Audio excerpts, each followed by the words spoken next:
Welcome to this webinar. Before we begin the presentation, I want to provide you with a few housekeeping items. On your screen, you will see a taskbar with icons. Each icon is assigned to a particular element of today's webinar. After the webinar is over, please take our survey to tell us how we've done. Throughout the presentation, you can network with others or submit questions to the speakers in the box next to the slides. Download resources from the folder icon. Today's event is being recorded and archived and will be available within 24 hours. For on-demand questions or comments, send us an email by clicking Email Us. If you experience any technical issues today, please refresh your browser by hitting F5 for a PC or Command R for Macs, or email webinars@bmpmedia.com for one-on-one support.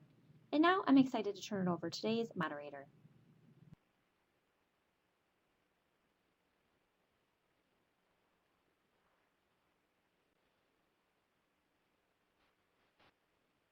Good afternoon and welcome to this webinar, 3 Ways IT is Changing the Game for the Surveillance Industry. This event, brought to you by Security, is sponsored by Pivot3. I'm your moderator, Claire Meyer, Managing Editor of Security. Thanks for joining us. Today's presenter is Brandon Reich. Brandon is the Senior Director of Surveillance Solutions at Pivot3.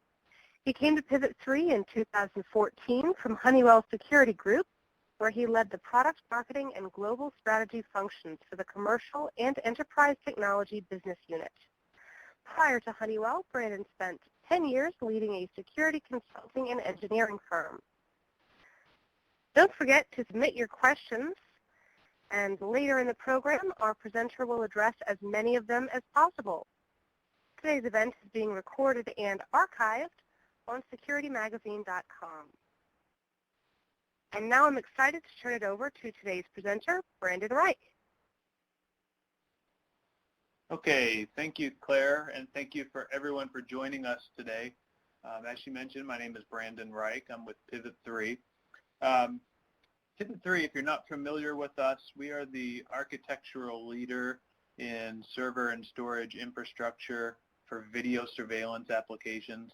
We've been in the market since about 2007.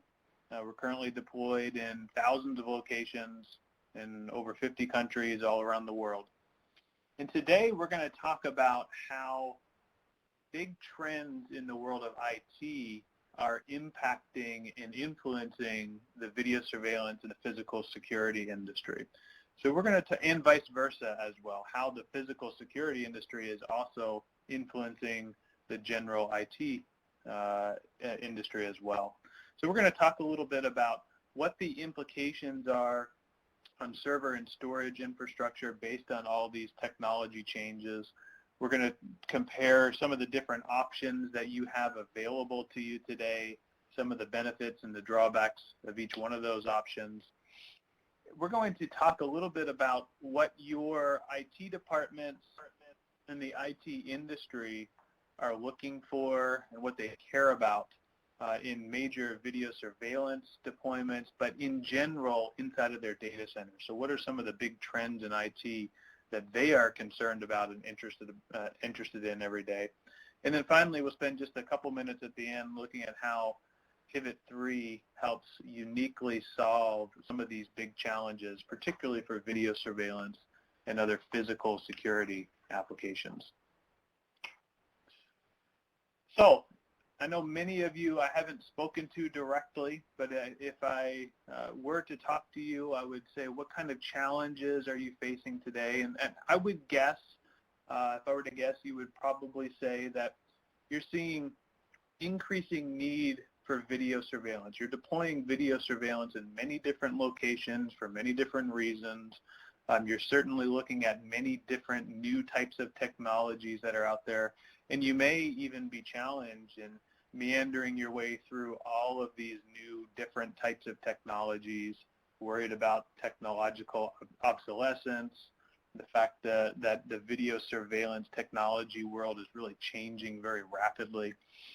But also I would say that you're likely being pressured to show better ROI, better return from your investment in security technologies, and therefore you're looking at for ways to really glean new business value or new operational efficiencies from your security systems and your security technology.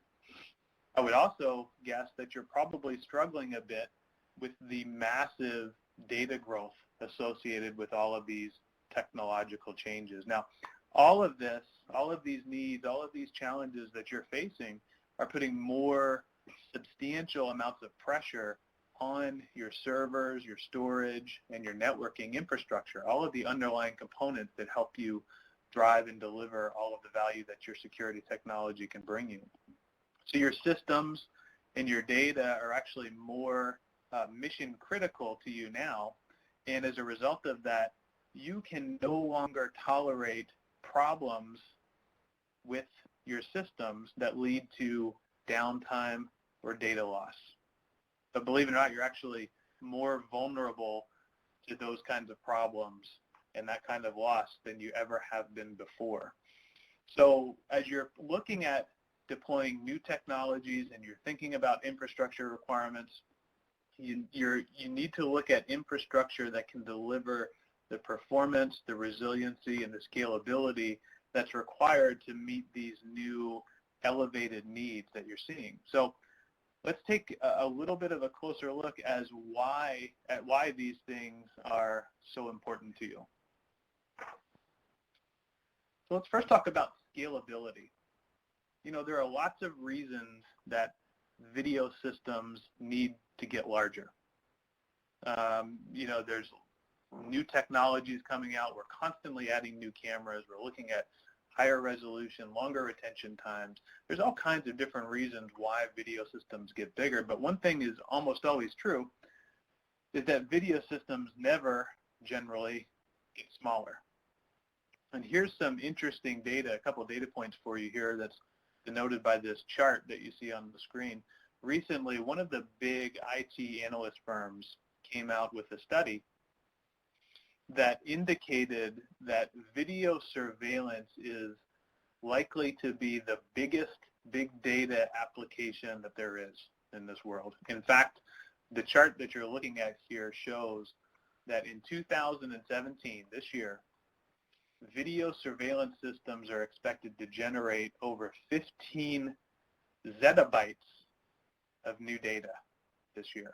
Now, I want to put that into perspective for just a second here, because a lot of people can't really comprehend what a zettabyte is.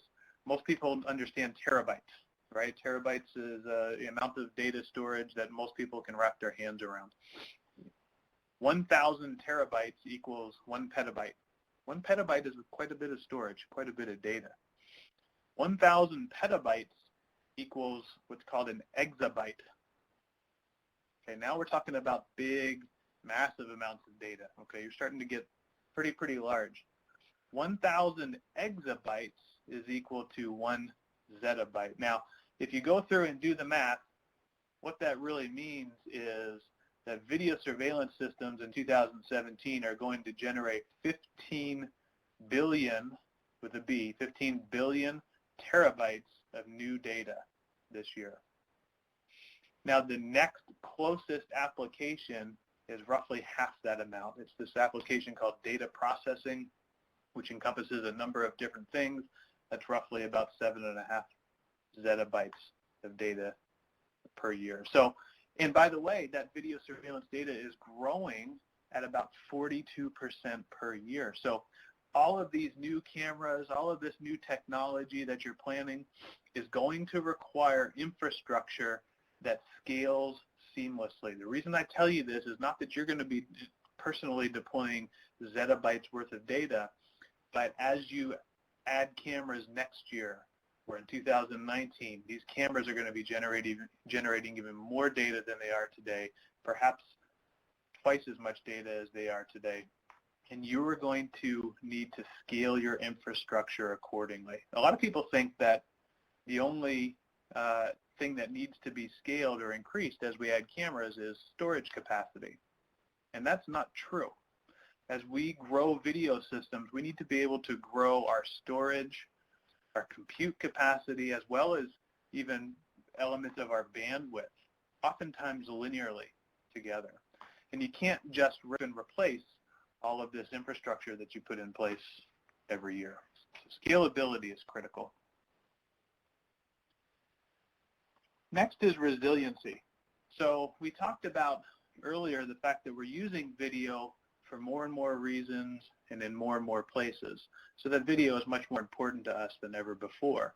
So because of that, downtime and data loss have an even bigger potential impact to your organization than they ever have before.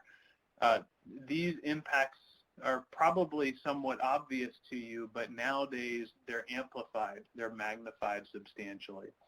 We're talking about missed incidents or lost evidence or the inability to prosecute or recover losses. It could potentially expose you to major liabilities. And then depending on how you're using your video, it could prevent you from using it for real-time detection and response. It could lead to operational interruptions if you're using it within your operations. It could lead to a lack of business intelligence that you're trying to glean from the video, or even some compliance and regulatory issues. But believe it or not, all of this video, as I mentioned, is putting immense pressure on our infrastructure, and we're actually more vulnerable to these kind of downtime and data loss than we ever have been before. So many of you are either working with your IT departments, or maybe some of you actually work directly in your IT departments and are deploying large physical security and video surveillance type of solutions out there. And talking to your IT departments, or most IT departments will say, we have lots of tools available to us to protect data and ensure high availability or protect against downtime. We use these tools every day. And unfortunately, video surveillance, because it's a different type of workload, it's a different type of data set. In fact, in a video surveillance environment, hardware is actually 3 times more likely to fail. Because of all these reasons, many of the tools that our IT departments traditionally use, things like data backup and snapshots, these tools, many of them don't work for video surveillance. You can't effectively back up video data. It just doesn't work. Snapshots don't work. Other things like data replication can be incredibly expensive or really impractical to deploy. Even tried and trusted RAID technology that's been around since the 1970s really doesn't work very well for modern video surveillance systems. So we have to come up now with other ways of protecting this critical data and ensuring that our systems are always online, always operational. We can always access both live and recorded video. Now, the last thing I want to talk about is performance. Now, in the case of performance, what I'm referring to here is the ability for your systems, your video surveillance systems in this case, to ingest or to capture all of this massive amount of video that we're constantly throwing at it without loss, or without what's called frame loss. Now, to describe this concept, we kind of have to make people understand that video, as I mentioned before, is a very different type of workload, a very different type of data set than most other IT data workloads out there. As many of you, I'm sure, know already, cameras take in light, they take in image, and they turn it into digital data, and they sort of spit out the back end of it video or data that's in a compressed format. In most cases, the compression these days are something called H.264 or increasingly the H.265 compression formats. Now, all due respect to our camera partners out there, but cameras are, believe it or not, they're actually rather dumb devices. They spit that data out the back end of it, and then they kind of wipe their hands clean, and they move on to their next task. And they don't necessarily wait to ensure that whatever's on the other end of that line actually captured or caught the data as it come in. So your storage system basically has one chance to capture that data. And if it can't do it, the data becomes lost. And that's a phenomenon that we call frame drops or frame loss. Now, with H.264 or H.265 compression, which is by far and away the most common compression technology out there, frame drops are actually a really big deal. You know, a lot of people think, if I've got 15 or 30 frames per second, what's the big deal? So what if I drop a frame here or a frame there? And the answer is that it's actually a very big deal because of the way the algorithm works. I'm not going to get into deep technology discussion here, but the loss of a frame or a group of frames actually has a domino effect. And this domino effect gets worse and worse over time and actually leads to things like image degradation or even potentially the loss of entire segments of video, which can really render your video systems almost worthless effectively. So the more cameras you put out there, the higher resolutions, the higher frame rates, etc. This actually makes frame loss a much more likely scenario for you here. So I want to show you an example, because we talk about this a lot, but sometimes it's hard for people to really visualize actually what happens in frame loss. So this is an example of what happens when frames are dropped. Now, just to set the stage here for you a little bit, this is a camera that was set up at Pivot3 headquarters in one of our conference rooms, and what you're looking at there is some of our executives sitting around the conference table. And this one was actually being used for a video conferencing event. However, the impact of the frame drops is the same, regardless of this. It was a H.264 camera transmitting at 1080p resolution, 30 frames per second.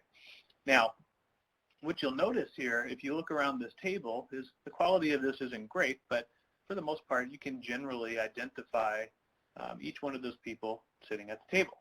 You know, and it's not the best quality, but it's good enough. But what you'll notice, though, is that our CEO there in the front right-hand corner of the screen, he was talking, and he must have been making a point with his hands. He was moving his hands around. And you'll notice that you can't even really see his hands there. His hands are getting really pixelated and really distorted. The image is getting very distorted. Well, what was happening is we were experiencing frame loss in this. Now, the frame loss in this case was related to the network, but the impact of it, whether it's network or storage related, is the same. So in a video conferencing environment, this is not such a big deal, right? But think about if this were a video surveillance camera, perhaps in a casino, and we're looking at a gaming table, and we're looking at somebody dealing cards or somebody playing cards right there, and suddenly we can't see it anymore. Or think about if this is perhaps in a crowded hallway in a school, and we have maybe 1 or 2 seconds to identify somebody that's quickly moving through the scene. And we go back and look at our recorded video, and this is what we find. Suddenly, we're going to say, gosh, this is really not working for me. Now, I told you a minute ago that frame loss has a domino effect and actually gets worse. So a couple of minutes later, or I don't know if this is seconds or minutes, but just a little bit later, same image, same stream. Now what you'll notice is the entire image, the quality of that image has suddenly been degraded. Now I look around that table, and suddenly I can no longer identify the people sitting at that table. I can no longer identify them positively. Now remember, this was a camera transmitting 30 frames per second, high definition, 1080p resolution. We are expecting to see nice, clean, quality images come out of this. What I'm warning you from here is that camera specifications are not the only thing that goes into maintaining or protecting the integrity and the quality of the image that's coming out from it. Okay, again, if I'm a security director for an organization and I go back and I review my recorded video and this is what I see, I'm going to be pretty upset that I invested a lot of money in a high definition, high megapixel surveillance system, and this is what I'm capturing. Now, as I mentioned before, that domino effect, things can actually get worse and worse. Now, as you're continuing on and frames continue to drop, and if you happen to drop the wrong frame, really bad things can happen. And in this case, we're looking now at the same image, the same camera, but suddenly the screen went black. And now I look at that, I can actually see a couple of little dots or blocks of something that has come through. That something is probably whatever happened to change in that particular instant. But I lost the wrong frame, and that led to a couple of seconds worth of total video segment loss. Now again, in a video surveillance kind of situation, when I need to go back and look at an incident that occurred, I may only have 1 or 2 or 3 seconds worth of usable video that I need to positively identify an activity or a person that's happening. And I go back and look at my recorded video and this is what I see, I'm going to be pretty upset. And that has real implications to us in operating our business and showing the return on investment that we can glean from our security systems. So before I tell you how Pivot3 solves all these problems, let's take a look at what options you have today available to you for video surveillance, server and storage infrastructure. Most people are most familiar with an architecture that we refer to as direct attached storage, but more commonly this is really a server bundled together with some video management software and sold as an appliance or deployed as an appliance called an NVR, or a network video recorder. Now this NVR architecture has been around for quite a while. It actually very closely mimics older technologies and older infrastructure like VCRs and DVRs, etc. But is really an aging kind of architecture. It works well for smaller systems, maybe less critical systems. As your systems grow larger and you start to think about dozens or hundreds or even thousands of cameras being deployed on your systems, the NVR architecture can be pretty inefficient. And it can really lead to some pretty big challenges. Things like what we call stranded islands of storage, which what that really means to you is unreliable retention times and performance. Probably the biggest challenge of NVRs is the potential for single points of failure and very poor fault tolerance. So what that leads to is a big potential for permanent data loss and system downtime. And quite frankly, as these systems get larger and larger, they can be extremely difficult and complex to manage. You know, NVRs themselves, by their nature, inherently do not scale. They don't get larger. So the way that we grow NVR-based systems is just by adding more NVRs out there. And that becomes very, very efficient, very, very challenging to manage over time. On the other end of the spectrum, we have what the IT industry would bill as enterprise class storage. You may know this as shared storage technology or SAN, storage area networking, or NAS types of technology. And quite frankly, SAN and NAS can solve a lot of the challenges that you see in NVRs for larger systems. But there's a couple of big red flags, real challenges when it comes to deploying SAN for video surveillance. First and foremost, it's built for a general purpose IT type of application. It doesn't perform well for a video surveillance application when we are constantly streaming data and writing data to disk 24 hours a day, 24 hours a day, 7 days a week, 365 days a year. And that poor video performance leads to the things that I just told you about: image quality degradation, video loss, etc. The other big challenge, quite frankly, with enterprise class storage is that it's big, expensive, proprietary hardware-based solutions that often require teams of people, highly trained, highly paid people to manage on a daily basis. You know, many large companies, large organizations, large enterprises actually have people that their sole job is to manage the storage environment every day. So while it solves some of the technological challenges, it can be a real cost hurdle for us, a cost and complexity hurdle for us to deploy enterprise storage into our environments. So let me shift gears for just a second and talk about some of the big major trends that are happening in the world of IT today. And I do this for a reason, because these trends are going to directly influence and impact the physical security world here in the next, in fact, they already are in the next year or two. So like most functions, IT organizations are constantly looking for ways to reduce costs, to reduce complexity within their functions, within their departments. They started to take a very hard look at their data centers, which are typically very massive cost centers for them. And some of the big innovators like Amazon, Facebook, Google, they've come up with ways to eliminate some of the proprietary hardware that I just talked about and vastly reduce the cost and complexity of their data centers by building their own infrastructure based on software using low-cost commodity type of hardware. But most companies don't really have, or most organizations don't really have the ability or the resources to do what Amazon, Facebook, and Google have decided to do on their own. So they need solutions that offer the same kind of features and benefits and cost control that the big guys all have access to. And that has led to this new category of IT technology called something called hyper-converged infrastructure. So what the heck is that, right? Most people, when I say hyper-converged infrastructure, they say, oh, what is that? Why do I care about it? Why is this important to me?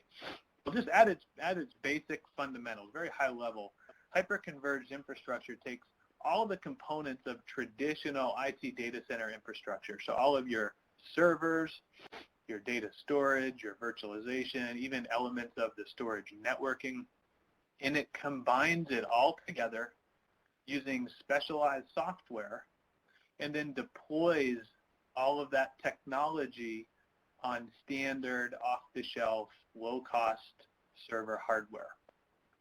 The overall benefits to an IT organization of hyper-converged infrastructure are real flexibility and super scalability, both up and down of their data center resources, much lower cost, and much lower complexity to deploy these big, massive racks and racks and racks of data center technologies. Now, the reason that I tell you about hyper-converged infrastructure here is that Pivot 3 has developed a hyper-converged infrastructure solution that is specifically optimized for video surveillance. When I say optimized for video surveillance, what I mean is it's been designed in such a way to eliminate downtime, to eliminate data loss, and to maximize both performance and scalability.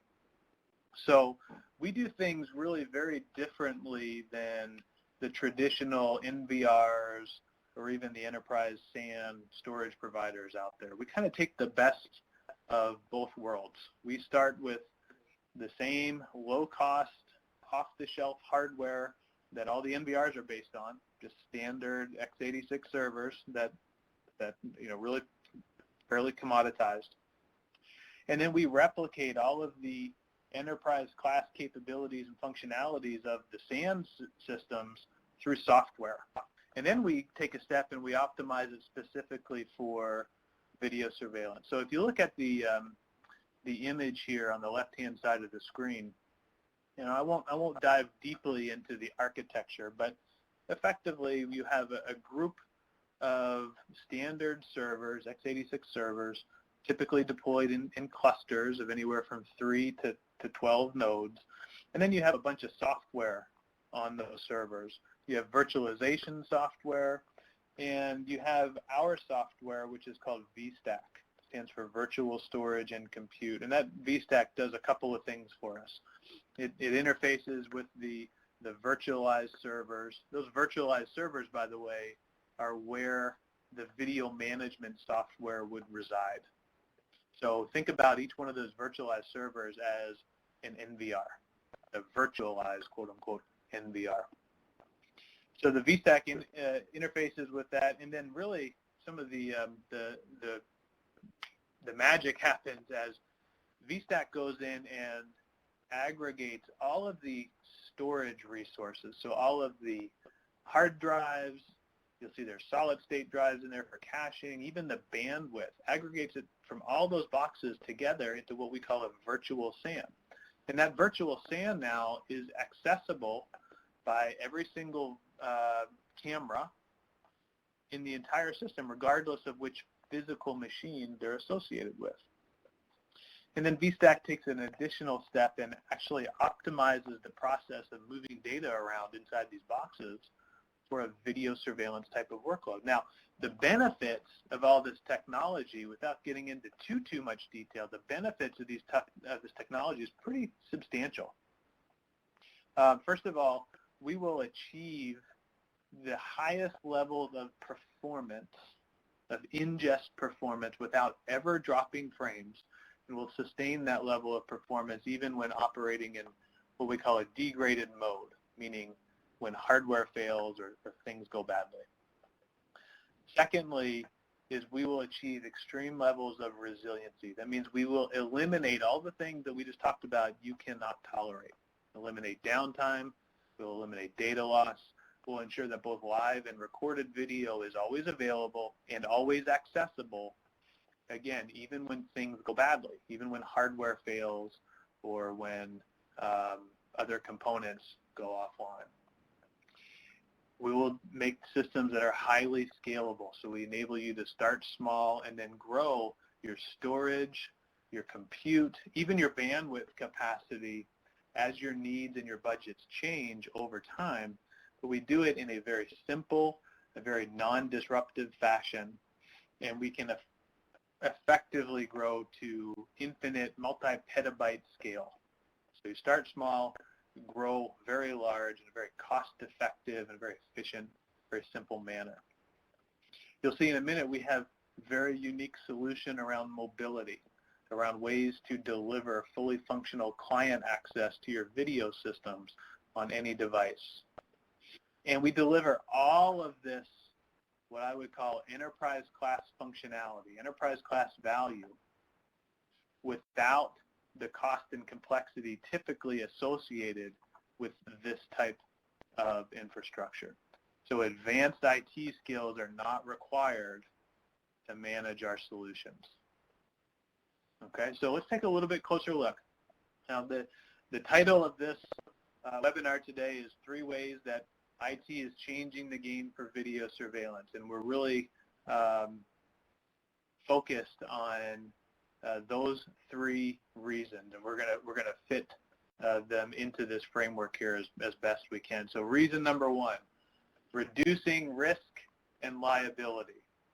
The way that we help you reduce risk and liability is fairly straightforward here. First of all, we eliminate system downtime and we eliminate data loss. In the IT world, they'll call this 6 nines, or 99.9999% system uptime and data availability. What that translates to is about 30 seconds of downtime per year maximum. Now the way that we do that, pretty straightforward here. We use a technology called scalar erasure coding, which I'll show you what that is later. It's not really critical what it is. What it means is we can protect data against the loss of up to 5 drives simultaneously, or the loss of an entire node, meaning an entire box, and there's up to 16 drives in each one of those boxes, plus 2 additional drives somewhere else. If all of that fails simultaneously, not only is your data protected, but it remains instantly accessible. Secondly, is we have automated server failover, system failover built in to our system. So if one of these boxes were to fail, the virtual machine, which houses all of your video management software, or it could be your access control software, your visitor management software, whatever the software is, those virtual machines automatically move and restart themselves somewhere else inside of the cluster. What that means is that your systems come back online You have access to live video. You're constantly recording, always. So in a worst case scenario, if an entire box fails, then we will automatically fail over everything, get you back online, get you access to your live video, ensure that you're recording, and all of the previously recorded video associated with that box is not only protected, but it remains instantly accessible. We do not have to wait for system rebuilds to occur. You can access your previously recorded video from a failed box immediately. And nowhere inside of our systems anywhere are there any single points of failure. So I like the question I often get is, what's the difference between your resiliency and, I have a software failover on my NVR, for example. Well, there's actually a couple of pretty key differences here.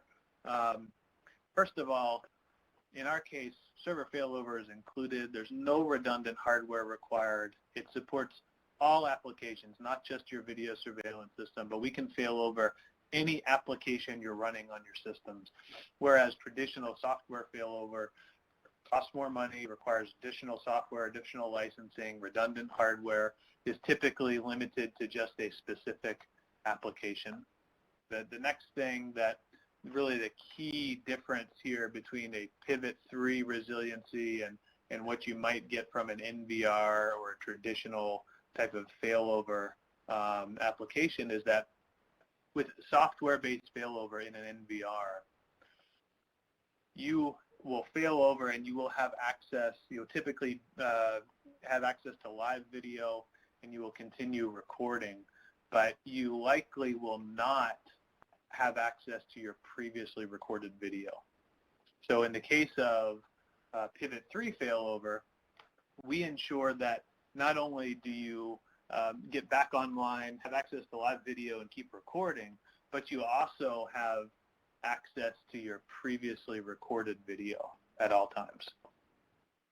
I talked about something called scalar erasure coding, which is what we use to protect your data against drive failures. Well, most NVRs, and most SANs for that matter, use a technology called RAID. And RAID really can only protect you against one or two drives failing simultaneously.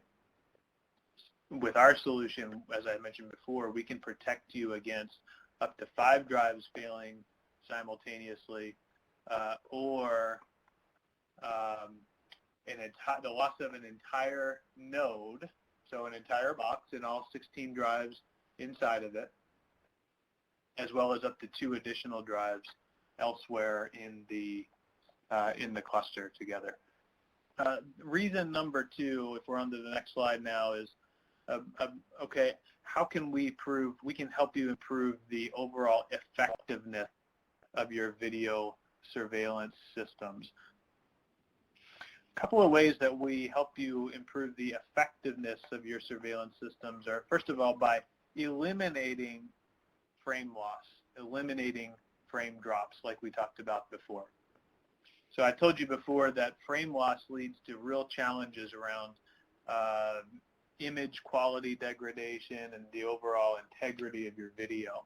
And we have a number of technologies, a number of actually patented features, functionalities, technologies. I don't have time to take you through all today, but these are specifically designed to maximize performance for a video surveillance workload and eliminate frame loss, eliminate frame drops. So things like solid state caching, like the way that we use erasure coding for fault tolerance also gives us some real performance benefits by being able to leverage every single hard drive in the entire system for every single write transaction.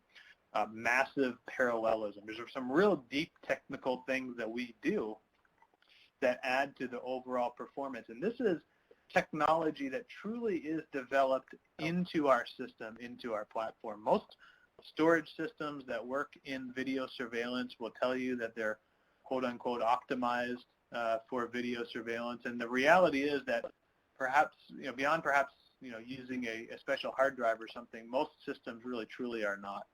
Our solutions really truly are optimized for video surveillance to eliminate frame loss. We talk about delivering video to any device.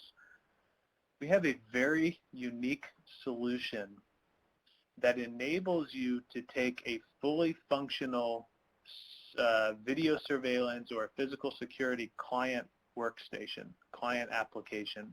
So what you would typically see inside of a security operations center or at a security director's desk, whatever, and virtualize that and deliver that entire desktop workstation to any device in any location at any time, as long as they have a network connection.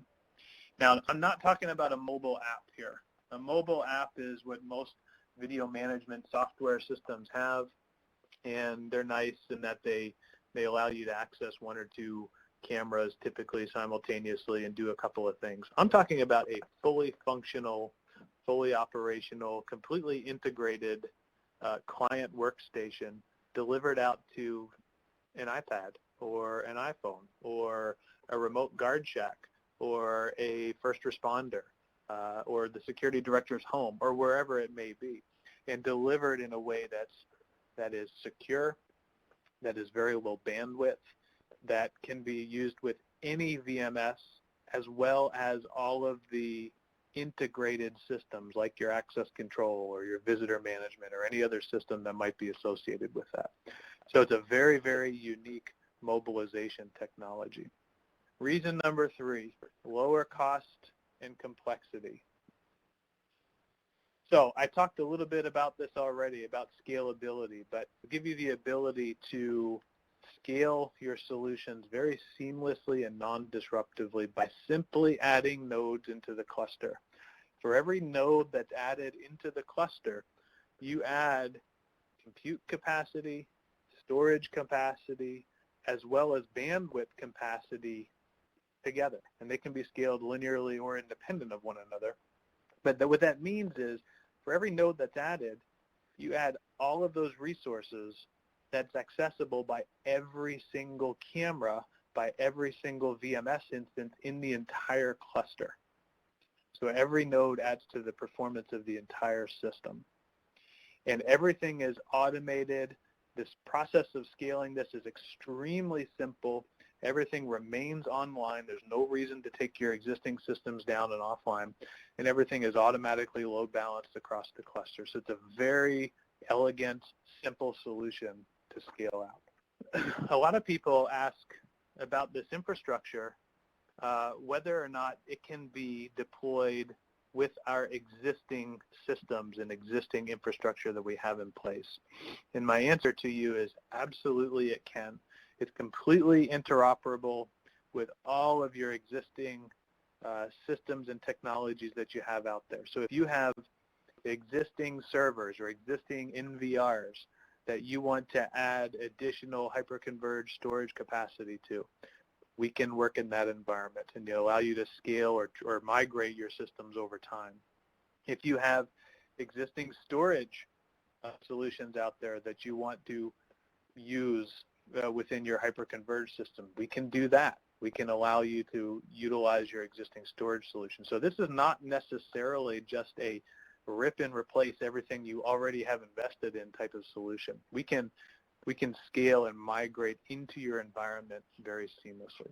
The last thing I'll mention about our technology here is that it sounds big and complex and expensive and scary and everything else.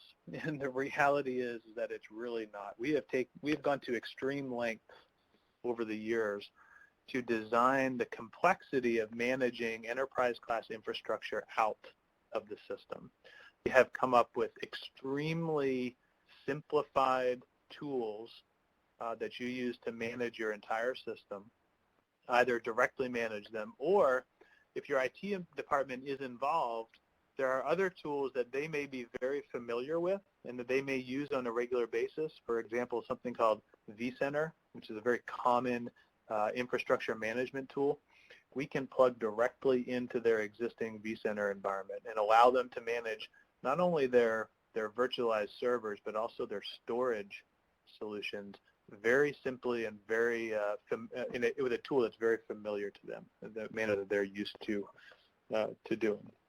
So as I mentioned before, Pivot 3 has been in the marketplace since 2007.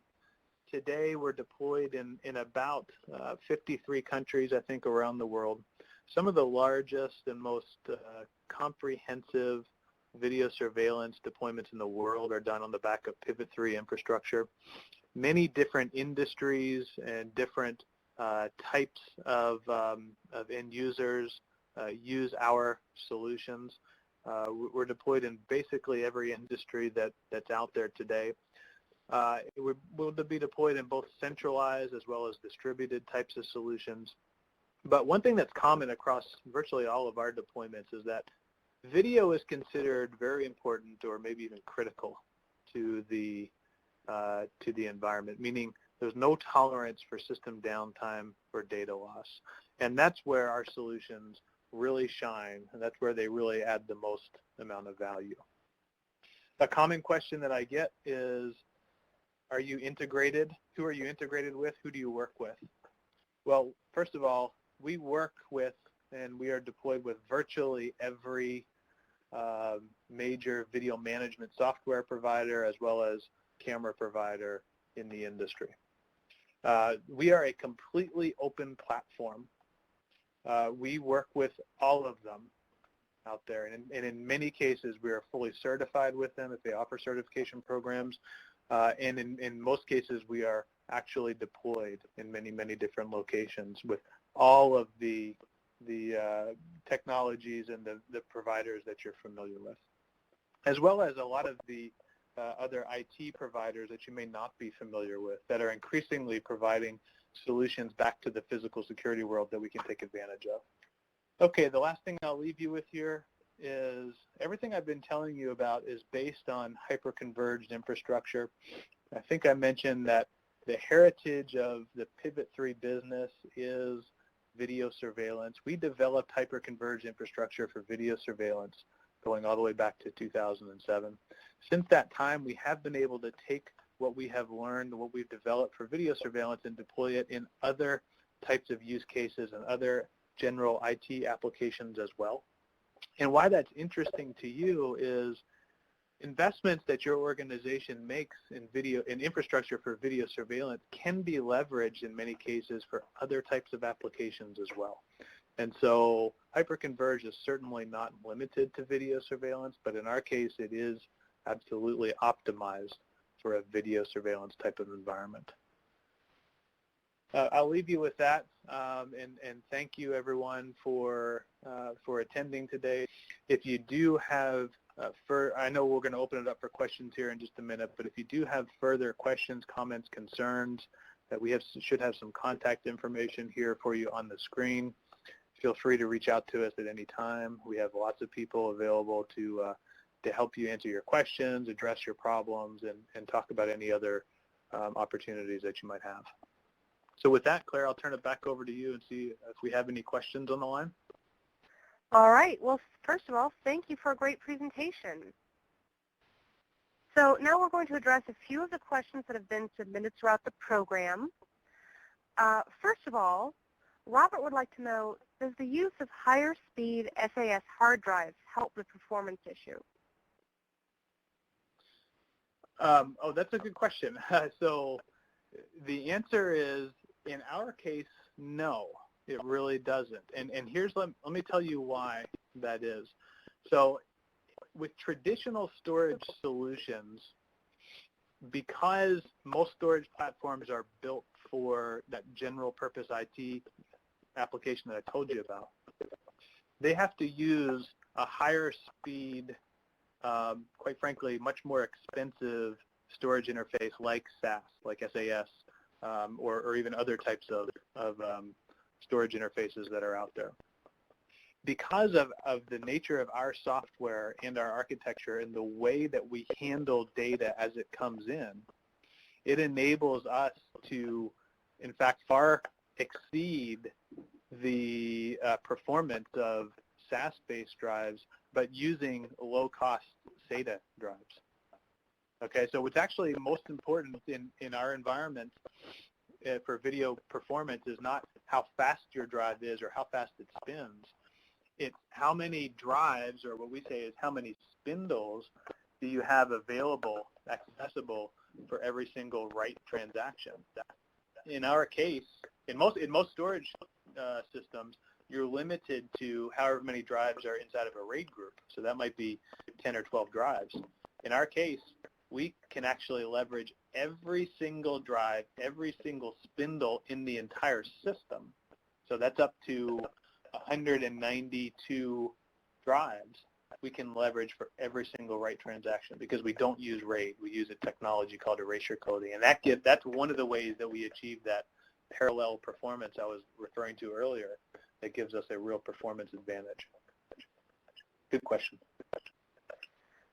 All right. So you mentioned just a little bit ago the hyperconvergence of security and how customers are driving new uses of video data. Are there any examples that you can share? Yeah, there's been so many of our end users have increasingly come up with new ways to leverage their data. But the one thing that's constant and consistent that we hear is we have all this data. We're collecting all of this data. We have to figure out how to get more value out of it. So we're starting to see end users use video for things like, and you've probably heard of some of these use cases, maybe some of them you haven't, but for things like business intelligence in a retail environment, for energy utilization inside of a facility. So understanding, how many people are occupying a particular portion of a building at any one period of time and adjusting energy utilization as a result of that. But we're seeing that those types of use cases really sprout up all over the place as things like video analytics improve their technologies and improve their ability to deliver that value. But one thing that people don't think about a whole lot with video analytics is the video analytics system is typically only as good as the quality of the video that it's looking at. And so in our case, in many cases, video analytics tend to not work very well. Not in our case. In many cases, they tend to not work very well because image quality being degraded leads to false positives or misdetections by the analytics system. You need storage systems like what we provide to ensure that the quality of that image is not degraded and that you have the cleanest, best environment for an analytics solution to work effectively for you. And that's when you can start to leverage some of the value that you get out of your video surveillance. Now, value and budget are two major factors when it comes to making a purchasing decision. So scalability is critical here because data from video surveillance is doubling every 18 months. How can companies ensure that systems scale over time as their needs evolve? Yeah, and that's, I think that's an important point. Most people, most organizations don't typically buy more infrastructure than they need. Sometimes they do. Maybe they'll buy a little bit more, but if organizations are deploying a large-scale video surveillance system, they typically don't, buy twice as much storage as they think they're going to need up front. They may have a little buffer in there, but not twice as much. But as you mentioned, in 18 months from now, their storage requirements may very well double. So it's really critical that their infrastructure can scale and doesn't have to be completely ripped and replaced in order to work. And it's also really critical that as they scale their infrastructure, that they can do so in a non-disruptive fashion, like I talked about before, meaning they can scale it without a lot of user intervention and certainly without interrupting the operation of their existing system. So you need to think about that. Think about some of the limitations you have with NVR or even SAN systems. SANs are not infinitely scalable. Think about the limitations you have. Think about what kind of needs you're going to have 2, 3, 4, 5 years from now, and ensure you don't have to buy it all up front, but ensure that your systems have the ability to seamlessly and simply scale out to that to handle all that additional data. All right, well, we have just a couple minutes left, so I have a little bit of a wild question for you. You've discussed how IT is sort of driving the evolution in the security market today. What can we expect to see in, say, the next 5 years? Well, that's a real open-ended question. What can we expect to see in 5? Here's what I'll tell you is the big, major driving trend in the IT world today. It's something called the software-defined data center.